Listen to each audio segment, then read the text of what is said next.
It is Morning in the Mountains on Mountain Fun Life. Hi, I'm Frank Murphy, and today we welcome author Pete O'Shea, who has written a book called Pain Was My Friend. And that sounds like a frightening title for a book, Pete, but there was a medical miracle that happened to you. And I mean that in every sense of the word. Tell us about your journey. It is a medical miracle, brother. At 19, I'm sitting still at a car, and the car hits me. I wake up in the ambulance, get to the hospital. They tell me I have a spondylolisthesis. I said, what the heck is that? And I don't want it. Can I have something else? And they said, no, you have it, which means the vertebrae came forward all the way over to the side and was now sitting on the nerve exiting from L5. Ouch. And there it sat for 17 years because they had no choice. I did not want to do the open surgery. Right, so you're 19 years old, but you can still walk? Barely. I'm in a lot of pain. Okay. I'm wearing a big giant brace that made me look like Buck Rogers. So you can't do sports? I'm taking Percodan, Vicodin, Lieutenant Dan. I'm taking all the Dans, okay? And I'm just trying to survive. I'm going to the doctor. He's trying to keep talking me into 2 feet wide incisions, screws and plates, shave bones off my hip for a 50-50 chance, which he's lying to me when he says that, by the way, because I looked it up. It's 25% chance. Well, yeah, I mean, you and I both remember the DJ Rocky Allen from New York and Detroit. He went to have back surgery, and it didn't go well. Most people have the open surgery. It doesn't go well. The rest of his life. Exactly. It doesn't go well. You're just a professional patient afterwards, scar tissue, all that. So I let it sit in agony for 17 years. I was at the end of my rope, could not barely move, couldn't cut my own meat, couldn't tie my own shoe, couldn't barely breathe. So 19 plus 17 puts you right, like 36 years old, and I have a dream that night, and it's from God, no doubt about it. Okay, and he said, I see the open surgeon about to cut me open. I hear God say, "Don't do it, Peter. Don't do it, Peter." Now I know it's God because only my mother and God call me Peter. If you call me Peter, I'm not answering. I will not. I'm Pete. I'll be very There's careful. difference one letter makes, Pete or Peter. So, right, I'm Peter.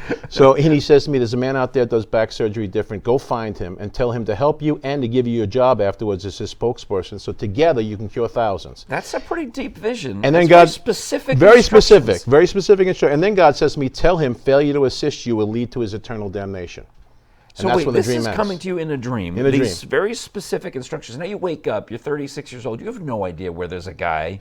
I'm in New York at the time. I didn't even know they had this kind of new surgery at this point. Right. And you would think New York with all the state-of-the-art hospitals. But I look it up on the internet. I find him in Hudson, Florida. Florida? Yeah, he does laser-assisted arthroscopic back surgery while you're awake. I said, that's got to be him. So it's not really like cut open surgery. No, it's a teeny little incision. They put a tube in. They work with a laser and a camera. He's looking up at the screen while he's doing like this. laser like on my eyes? Yeah, exactly. Okay. All right, and so I sent him the email with everything, including failure to assist me will lead to your eternal damnation. And everybody I know is saying to me, don't put that, he's going to think you're crazy. I said, if he does his research, he'll find out I'm crazy anyways. So let's just do it. And he wrote back to me 2 minutes later. He said, how did you know we need a new spokesperson? The guy just quit on Tuesday. Okay. He thought I was a spy for another doctor. That's wild. Okay, and I said, I told you God sent me. He said, send me the MRI. I overnighted to him. He calls me. He said, this is the worst spine I've ever seen. I don't think I can help you. I said, I know you can. God sent me. He said, are you serious? I said, yes. He goes, all right, I'll invent the surgery just for you. Come on down here. No. Yep. He said, I'm not going to leave you hanging. Come on down. So he literally invented a surgery just for me. The open surgeon was going to try to force it back. Yeah. He didn't do that. He left it hanging. He just cut a triangle, and he put the nerve through it. He made a channel, and he made it work. Oh, my goodness. Right there on the operating table, 4 hours of surgery. You're awake. I'm awake. Now, when I get there, he tells me this. He says, I'm awake during the LASIK surgery when they did my eyes. no, so but I in the understand back, what you're talking awake. about. Now, he says to me, it's going to be 4 hours. It's going to be the worst 4 hours of your life. And by the way, I can't knock you out. I said, what do you mean you can't knock me out? He said, well, if I get too close to the nerve and I cut it, you'll never walk again. You're going to have to let me know whenever I get too close. I said, how am I going to let you know? How are you going to know? Well, he said, every time you scream really loud, I'll back up a little bit. I'm sorry, I'm laughing, but that is hilarious. Okay, this is what I know you also do comedy. You do a speech about this. About this, yeah. So I hope this must be awesome. Oh yeah, because it's all true. The best funny stories are true ones, Frank. Right. And so he says, you still want to do it? I said, yeah, let's go. And it was Martin Luther King Day, so I'm going, I came to cash a check for back pain. And he's like, just shush, let's go. Stop, no jokes Stop, there. no jokes now. So we start doing the surgery, and about halfway through, I said to him, I can't take it anymore. The pain was too much. It was unbelievable how much it hurt as he's digging on that bone, okay? I stop, and he comes around. He looks me right in the face. He said, you got me into this. You and your eternal damnation. I'm not going to hell because you can't handle it, cupcake, so suck it up. You owe me 2 hours. And he did it. Well, at that point, I look up in the ceiling tile, and I saw Jesus. I saw his face. And he just waved me home. He said, come on, you can do this. And when the surgeon... Not like home. No, like home with you. He goes, come on, here's your miracle. Come get it. Come get it, right? right. Here you go. Here it is.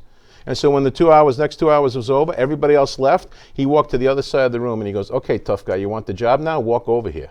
And I slammed the top of the thing. I said, why would you say something? You know my leg doesn't work. Why would you say that? But he says, no, I'm pretty sure it works now. And I walked right to him. Both legs working normal for the first time in 10 years. I lifted my left leg in the air, normal, for the first time in 10 years, and the two of us walked into the post-op together. And that is the story in the book, Pain Was My Friend by Pete O'Shea.